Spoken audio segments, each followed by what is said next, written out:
की वजह से जोर जोर से हिलने लगती है कि अचानक आसमान से एक चीज बाबी के सामने आकर नीचे गिरती है और सब कुछ शांत हो जाता है। बाबी देखता है कि एक गाय आसमान से गिरने वाली उस चीज से 2 टुकड़ों में कट चुकी थी। वो डरा हुआ उस चीज को छूने लगता है तो उसे पता चलता है कि वो एक इनविजिबल वॉल है जो इतनी शार्प थी कि इसकी वजह से कई घर भी 2 हिस्सों में कट गए थे। तभी वहाँ जॉय नाम का एक लड़का आकर उससे पूछता है कि तुम ठीक हो या नहीं। वो भी उस इनविजिबल दीवार को देखकर शॉक्ड रह जाता है। दूसरी तरफ शेरिफ और लिंडा को खबर मिलती है कि उस पूरे टाउन की पावर सप्लाई कट गई है, फोन लाइंस बंद हो गई हैं और इंटरनेट भी काम नहीं कर रहा है। यहाँ तक कि सारे सैटेलाइट कनेक्शंस भी काम करना बंद कर गए थे। तभी शहर के ऊपर से उड़ रहा एक प्लेन उस इनविजिबल वॉल से टकराकर क्रैश हो जाता है, जिसे देखकर लोग और भी ज्यादा घबरा गए थे और ये बात कंफर्म हो जाती है कि ये सिर्फ एक इनविजिबल दीवार नहीं बल्कि एक राउंड शेप डोम यानी गुम्बद है जिसने आधे शहर को कवर कर लिया है। वहीं दूसरी साइड हम एक रेडियो स्टेशन पर फिल और उसकी असिस्टेंट डोडी को देखते हैं जो सिग्नल लाने की कोशिश कर रहे थे। वो दोनों थोड़ा कंफ्यूज थे कि अचानक सिग्नल क्यों चला गया। यहाँ पर फिल को लगता है कि ये अच्छा मौका है उनकी रेडियो रेटिंग्स को हाई करने का, इसलिए वो दोनों सिग्नल को ठीक करने में लग जाते हैं। वहीं एक फायर ट्रक डोम की दूसरी तरफ से आ रहा था जिसे देख बाबी ट्रक वाले को इस इनविजिबल वॉल की तरफ इशारा करता हुआ उसे रुकवाकर क्रैश होने से बचा लेता है। थोड़ी देर बाद वहाँ इन्वेस्टिगेशन करने के लिए कुछ पुलिस वाले आते हैं, पर इस इनविजिबल डोम को समझना उनके बस की बात नहीं थी। उसी समय वहाँ पर एक शहर का काउंसिलमैन जिसका नाम बिग जिम था वो भी पहुँच जाता है, लेकिन उसे भी इस डोम के बारे में कुछ भी समझ नहीं आता।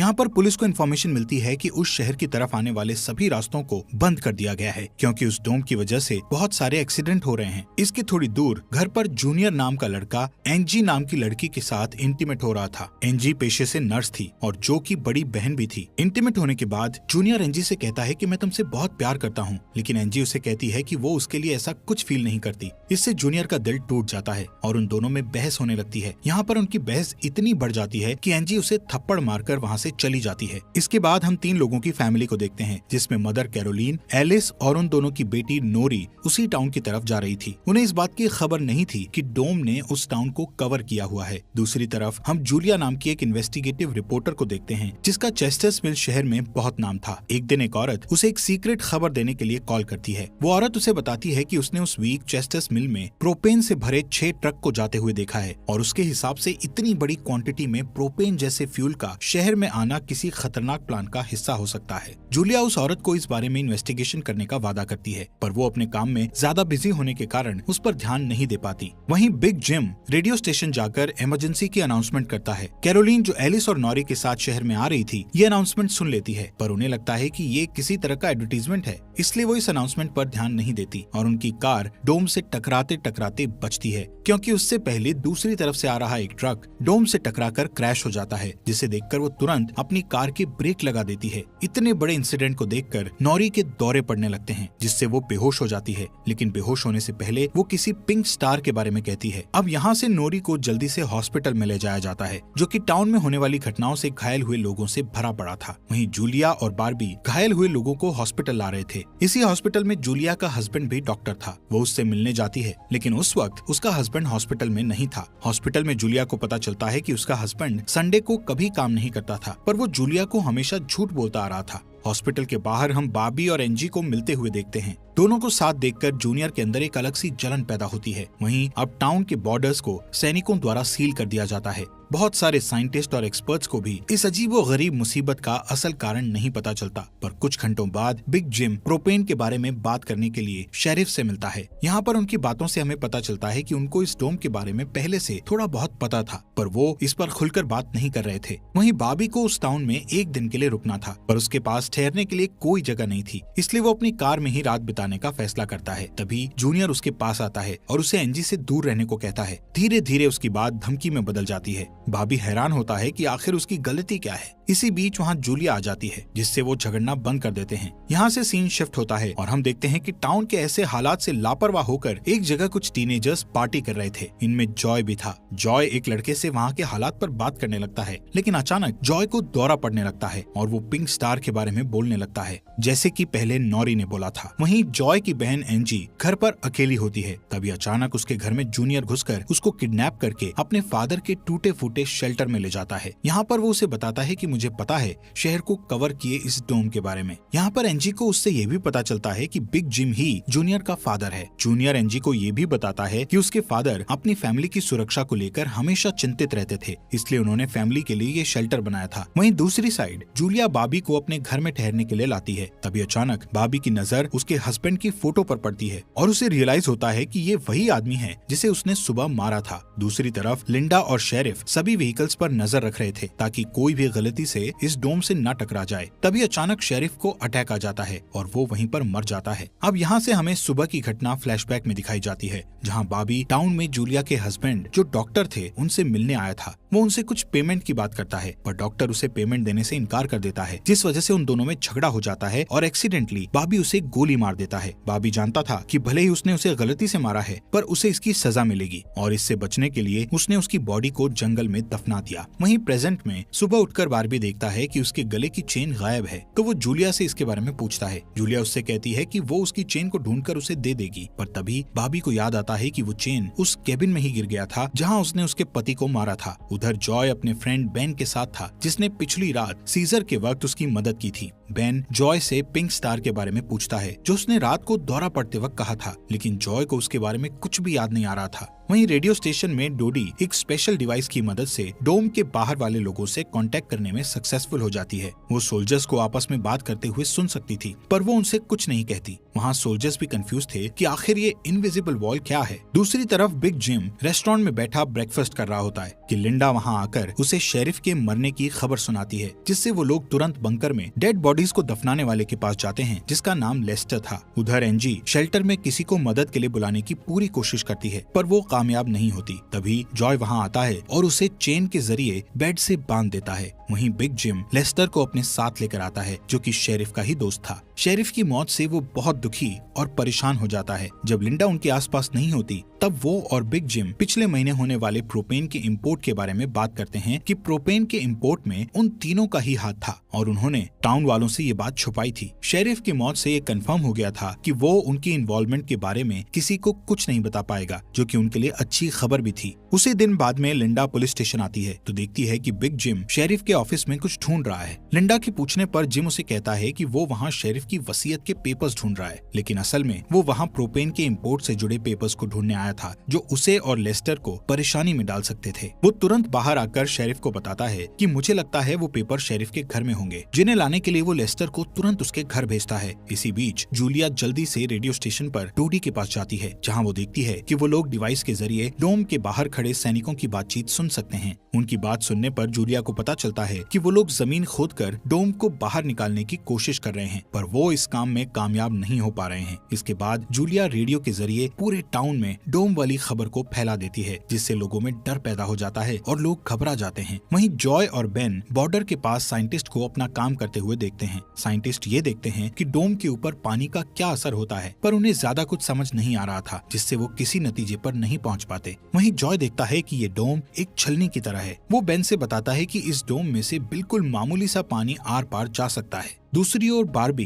अपनी चेन ढूंढने जूलिया के हस्बैंड डॉक्टर के केबिन में जाता है। वहाँ उसे उसका चेन मिल जाता है पर तभी जूनियर वहाँ आकर उसे देख लेता है। जूनियर उससे पूछता है कि क्या तुम एंजी के साथ सोए थे। यहाँ पर बारबी को लगता है कि शायद उसने उसे चेन ढूंढते हुए देख लिया है और इसीलिए वो जूनियर को ऐसे ही वहाँ से जाने नहीं दे सकता था, इसलिए वो जूनियर को बहुत बुरी तरह से पीटने लगता है। वहीं हम देखते हैं कि लेस्टर शेरिफ के घर पहुंचकर प्रोपेन इंपोर्ट के पेपर्स को ढूंढने लगता है। कुछ टाइम बाद उसे वो पेपर्स ड्रॉवर में मिल जाते हैं, तभी वो उन्हें जला देता है। जब वो वहाँ से जाने लगता है तो उसका पैर लगने से पेपर्स की आग घर के पर्दों पर लग जाती है, जिससे आग की लपटें पूरे घर में फैल जाती हैं और पूरा घर जलने लगता है, जिसे देखकर जल्दी ही बहुत सारे लोग जमा हो जाते हैं और आग बुझाने की कोशिश करते हैं, पर फायर ट्रक के बिना आग बुझाना नामुमकिन था। अगर वो लोग घर को जलने देते तो डोम के अंदर का टेम्परेचर बहुत बढ़ जाता, जिससे लोगों की जानें भी जा सकती थी, इसलिए सब मिलकर आग बुझाने में लग जाते हैं। बाबी लोगों को आग बुझाने में लीड करता है। तभी लिंडा को घर के अंदर से लेस्टर की चीखने की आवाजें सुनाई देती है। वो अंदर जाकर उसे घसीट कर बाहर निकाल लाती है और इलाज के लिए डॉक्टर के पास भेज देती है। यहाँ पर लोगों को आग बुझाने में 1 घंटे के बाद भी कामयाबी नहीं मिलती, उल्टा आग और भड़क जाती है। आखिर में जिम लोडर लेकर आता है और घर को गिरा देता है। तब कहीं जाकर आग शांत होती है। इसके बाद सारे थके हुए लोग इकट्ठा होते हैं। उनमें से पॉल नाम का एक पुलिस वाला फ्रस्ट्रेट होकर कहता है कि हम सभी लोग इस डोम से कभी भी बाहर नहीं निकल पाएंगे, क्योंकि ये डोम आग से जो धुआं निकला है उसे बाहर नहीं निकलने दे रहा। वो कहता है कि हम सभी इस डोम के अंदर ही मरने वाले हैं। इतना कहता हुआ वो हवा में गोली चला देता है, जो कि डोम से टकराकर एक दूसरे पुलिस वाले को लग जाती है और वो तुरंत मर जाता है। यहाँ पर पॉल को अरेस्ट कर लिया जाता है। अंधेरा होने पर जॉय और उसके दोस्त स्केटिंग के लिए जाते हैं। तभी वहाँ पर नोरी जॉय के पास आकर उसे कहती है कि उसे अपना फोन चार्ज करना है। जॉय उसे अपने घर ले जाता है, क्योंकि उसके घर में जनरेटर था, जो कि उस टाउन के गिने चुने घरों में ही था। उधर लिंडा पॉल को जेल लेकर आती है। वहाँ कुछ लोग पुलिस स्टेशन के बाहर प्रोटेस्ट कर रहे थे। असल में वो लोग पुलिस के घटिया सिस्टम का विरोध कर रहे थे। जिम उन सबको ये कहकर शांत करता है कि जरूरत पड़ने पर उन सबकी मदद की जाएगी। लॉकअप में बंद होने के बाद पॉल को हार्ट अटैक आ जाता है, जिससे लिंडा उसकी मदद के लिए दौड़कर अंदर जाती है। लेकिन तभी उसे पता चलता है कि पॉल सिर्फ अटैक आने की एक्टिंग कर रहा था।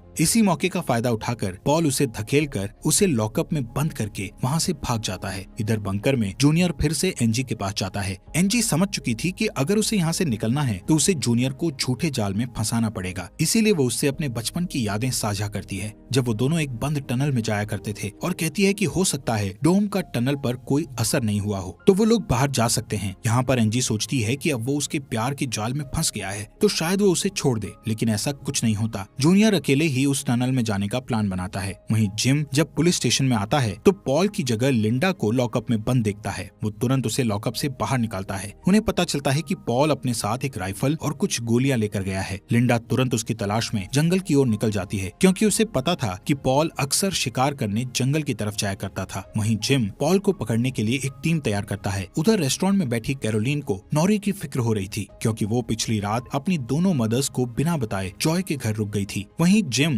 लोगों से पॉल को तलाश करने के लिए उसकी टीम ज्वाइन करने को कहता है। वो बाबी से भी उनके साथ चलने को कहता है, क्योंकि वो आग बुझाने में अच्छा लीडर साबित हुआ था। इसके बाद वो लोग जंगल में जाने लगते हैं। रास्ते में बार्बी अपनी खूबियां दिखाता हुआ उनसे कहता है कि वो मिलिट्री में भी रह चुका है। वहीं दूसरी ओर जूलिया जूनियर को टनल की तरफ जाते हुए देखती है। वो उसे रोककर पूछती है कि वो बैग पैक करके कहाँ जा रहा है, लेकिन जूनियर बहुत जल्दी में था और वो नर्वस भी था। वो कहता है कि मैं बस यहीं पास में अपने दोस्त से मिलने जा रहा हूँ। इससे जूलिया का शक उस पर और भी बढ़ जाता है और वो उसका पीछा करती हुई टनल तक पहुँच जाती है। उधर जॉय के घर पर जॉय और नॉरी साथ में नाश्ता कर रहे थे। जॉय पहले कभी किसी लड़की के साथ अकेला नहीं रहा था, इसलिए थोड़ा नर्वस फील कर रहा था, जबकि नॉरी कॉन्फिडेंट थी और बातचीत में भी हाजिर जवाब थी। तभी बेन और 2 लड़कियों को अपने साथ लेकर उसके घर आ जाता है, जिन्हें फोन चार्ज करना था। उन्हें इम्प्रेस करने के लिए बेन को जनरेटर यूज करना था, जिसके लिए जॉय बेन को थोड़ी बेदिली से इजाजत दे देता है, क्योंकि उस टाउन में जनरेटर एक बहुत काम की चीज थी और इस तरह उसका मिसयूज करना उसे सही नहीं लग रहा था।